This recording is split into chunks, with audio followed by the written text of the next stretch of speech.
Hello everyone, and welcome to another episode of the Canadian Car Review Show. So today we're going to do a technical test. It's going to be our first video that follows into our technical test aspect. And I'm going to be actually doing a technical test on my 2014 Ram 1500 Ecodiesel Laramie Limited. Now I've already done an actual review on this truck. It's actually on the YouTube channel Dream Big, Achieve Big. It was one of our first videos that we actually ever made. And that's what actually started the Canadian Car Review Show, because we wanted viewers to understand the products that people were buying. And we got tons of feedback on the Ram 1500, and we decided, hey, you know what? Let's start doing regular reviews because people actually appreciate these types of reviews. So now we're actually going to stretch into a new spectrum. We're going to do our reviews a little bit different. You're going to see different ways of us doing an actual review and test driving. And we're also opening into a new concept of technical tests. So again, most of our reviews are not opinionated. We don't give our opinions in any of the reviews, and that's because really we're only with the vehicle for a couple of hours. We have no idea how the vehicle actually performs over a lengthy period of time. So therefore I can't really say that, you know, the transmission's fantastic, or don't buy this vehicle because of this problem. You can go on the internet and you can get positives and negatives of every vehicle out there. But the best information is what the actual vehicle is and what you're about to purchase. So if you are a serious buyer and you actually watch our videos, you know exactly what you're about to buy or what you're about to see at the dealership, even before a salesperson comes up to you. And that's the whole concept of our branding and our actual review show. So again, technical tests. Now I'm going to start getting into the opinionated system. This is where I'm going to throw in my actual personal beliefs of a vehicle and what I've experienced by test driving some of these vehicles over a lengthy period of time. Now I've had my Ram 1500 Ecodiesel for 33,000 kilometers now. It's been 13 months. I've had it for 4 seasons. And again, if you go on to Dream Big, Achieve Big, you'll notice that we've actually done the full-out review on the vehicle, and then we did a part 2 session at 16,000 kilometers, or sorry, yeah, 16,000 kilometers. And I talk about some flaws that some of the guys on the forum sites have actually found about the truck and what they've done to fix it. And, you know, we talk about tuning, we talk about fuel economy, you know, things to look out for with the intercooler and stuff. Again, I'm not a diesel mechanic. These are things that I've picked up on the internet and forum sites, and I wanted to share it with you guys so you guys have an idea of what to expect in the vehicle, because some of you guys out there actually know a lot about diesel mechanics. Now that I've driven this vehicle for 33,000 kilometers, I've actually encountered some hard faults that I want to discuss with you. And it's all really happened over the winter. I've had a lot of questions on our other videos as to how the vehicle was performing in the winter, or if I actually had it for a winter yet. This was my first winter, and I had several problems. Hard problems where I actually had to take it to the dealership. I lost my vehicle for 2 weeks, and I got it back. So this is what I want you guys to hear about. Number one problem is the diesel emissions fluid. The DEF fluid in this truck freezes at minus 11 degrees Celsius. Now, it's a no-brainer for most people out there. Diesel emissions fluid does freeze. It's a water-soluble product that's mixed with a couple of other chemicals. It's not a hazardous material, so if you spill it on yourself, just, you know, wash your hands thoroughly and you'll be okay. But it does freeze at minus 11 degrees Celsius. Now, you would think that a manufacturer knows this, and I'm sure Chrysler does know this, and they would put a serious heating system in the actual diesel emissions tank to thaw out the fluid when the demand of urea injection is required from the truck. But they didn't. They installed a fairly poor urea injection heater core. I guess it's an entire tank core. And it only works when the vehicle is turned on. So here's where the problem lied. When I started my vehicle, the urea injection system was already asking for full demand. And I think, based on some of my my records, it looks like 32 milliliters is a standard volume of fluid that it actually injects into the system. I don't know if that's full capacity, half capacity, or when it's on demand. I have no idea. All I can just tell you is that it wasn't meeting requirements, and it threw a check engine light. And when the check engine light appeared, it pretty much told me DEF failure, C dealer, engine will not restart in 275 kilometers. Okay, that's fantastic. I look outside, it's a minus 25 degree morning when it occurred. With the wind chill, it was around minus 38. And that's what I encountered. I had to take it to the dealership, and sure enough, my entire diesel emissions fluid tank, which I believe is around 30 liters, 27 to 30 liters, was completely frozen. So the other problem with this whole concept is that the diesel emissions fluid tank is made out of a composite material, so it can't be easily thawed. So they actually had to take my truck in for a couple of days, leave it in the actual hoist of their service department in order for the tank to thaw out just with natural warm air. After it thawed out, they ran their tests, and they found absolutely nothing wrong except for my diesel emissions fluid being poor quality. Now, because I've done my homework, I know that diesel emissions fluid does not degrade. If it freezes and turns back into a liquid, the quality of your diesel emissions fluid does not degrade whatsoever. For all diesel emissions fluid, it's like that. So whatever Chrysler was putting on the piece of paper was pretty much false. They clearly have no idea what the heck was going on.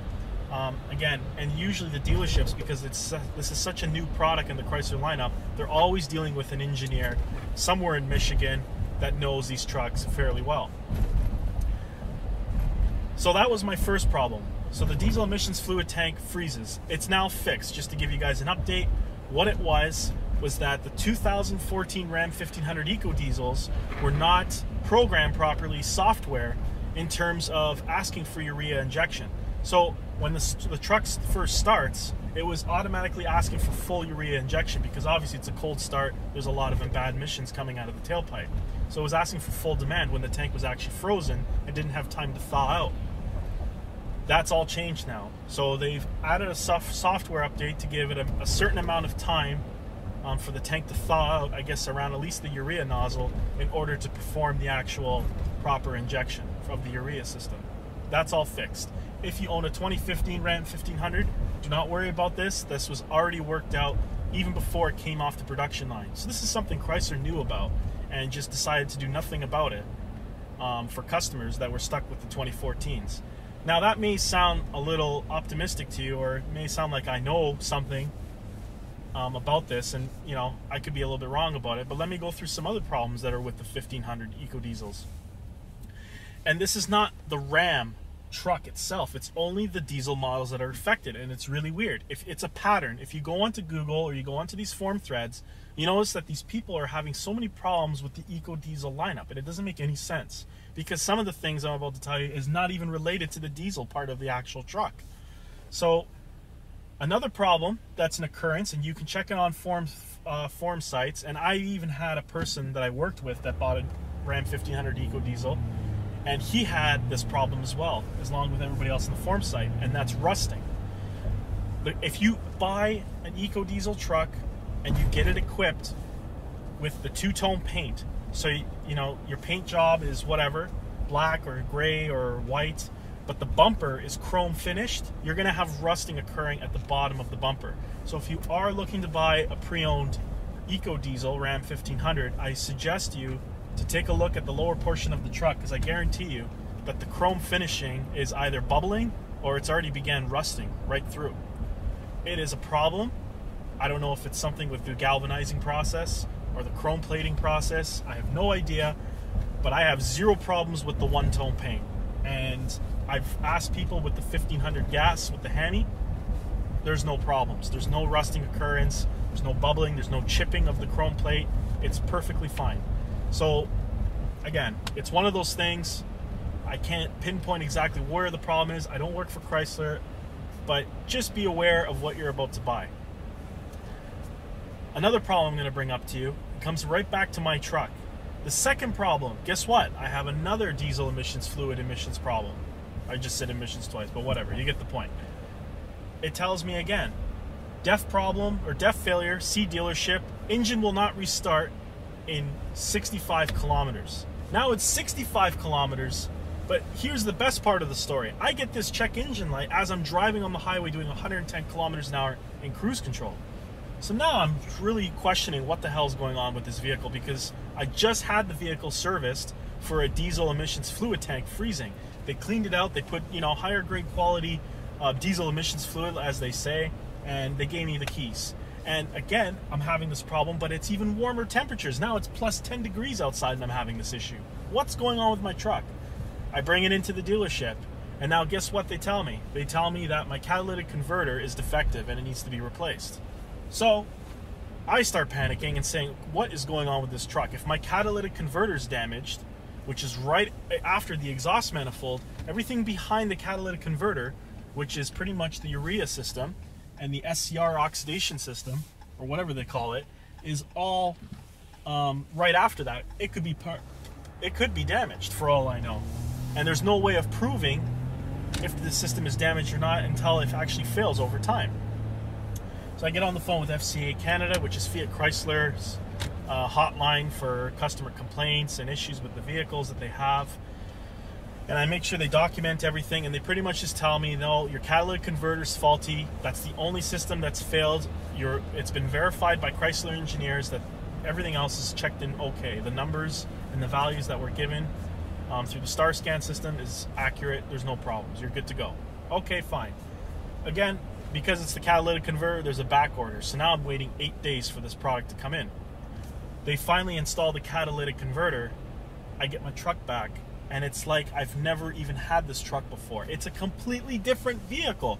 It's insane how much more power I had with the new catalytic converter. So right from the get-go, right when I actually picked up the truck from the dealership with 16 kilometers on it, I had catalytic converter problems. And I had so much restriction and so many problems with the exhaust system, I wasn't even making nowhere near the amount of power that I actually could potentially make with a proper working catalytic converter. And it honestly felt like I gained like 60 horsepower and 100 pound-feet of torque. And I'm not even exaggerating. That's how much more power it is. My wife even said, oh my God, there's so much more power in this truck. My brother-in-law witnessed it and he couldn't believe the increase in power. That's how much more power. And the best part of the story is my gas mileage with the defective catalytic converter was 10 liters per 100 kilometers. So I wouldn't have known, because the gas mileage that everybody else was getting with the lower gear sets was not far off. It was about 8.5 liters to 9 liters per 100 kilometers. So I figured with the 392 gear set, you know, of course I'm going to get a little bit worse gas mileage, and I was okay with it. Now I'm getting amazing gas mileage. I averaged 9.5 liters, and on the highway doing 110, I can get it down to 7.6. That's amazing. 7.6 liters per 100 kilometers that's like almost 40 miles per gallon. I'm actually getting the actual numbers that Chrysler was actually bringing out to the table when I first purchased the truck. So just be aware of what you're about to buy. Again, would I still buy this product if I had all this information? Probably not, because I get scared.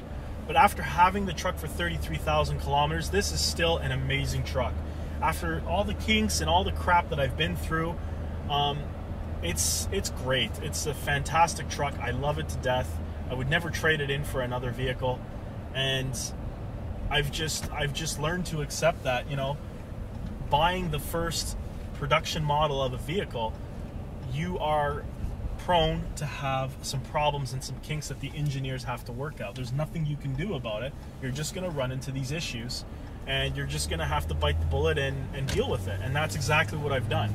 I've had a couple of people, like I said, the individual that had the rusting on the bottom of his chrome paint on his Laramie product, he actually traded in his 2014 for a 2015, and he's even noticed a bit of an improvement in the truck from the 2015 as well. A couple of things are different. Is the Uconnect system is a little bit different on the 2015. I forgot what he mentioned, but just be aware. Again, it's just little software updates in the 2015. But overall, speaking of the truck, these are the problems that I had with it. I hope that consumers learn something from this. There's nothing you could really do about it. You could stay away from the product, but I wouldn't recommend that. You got to at least give it a shot. Go for a test drive. If you are going to purchase this product, or you have an idea of purchasing a Ram 1500 Ecodiesel, I would suggest you to drive two vehicles, and especially if they're on the lot and that's the vehicle you're going to buy.